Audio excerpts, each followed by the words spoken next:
اللهم صل وسلم وبارك على سيدنا محمد وعلى أصحابه أجمعين. كل عام وأنتم بخير جميعا. النهاردة نعمل مع بعض حلاوة مولد النبي يا بنات، اللي هو العلب.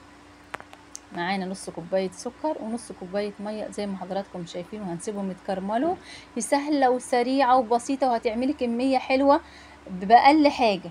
ده يطلع أقل من نص كيلو سوداني. بحمصه جنبي على البوتاجاز عشان ده يبقى سخن وده سخن علشان يلزق في بعضه. ومعانا نص ليمونة بالشكل ده هنعصرها قبل ما يتكرمل بشوية. هنروح عصرين الليمون، وادي الشربات بتاعنا اتكرمل زي ما حضراتكم شايفين كده. ونزلنا بالفول وهو سخن برضو يا بنات. هي اول ما تلاقيه اتكرمل هتعرفيه ان هو ايه، نشف معاكي، هيبقى ناشف وحلو معاكي. لا تعمليش اي طريقه زي ما انا غير زي ما انا بعمل بالظبط كده.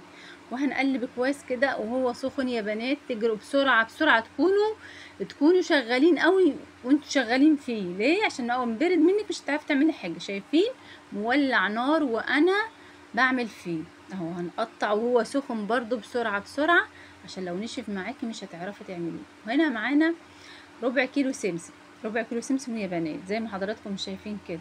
زي ما عملت للفوليه عملت للسمسميه بالظبط.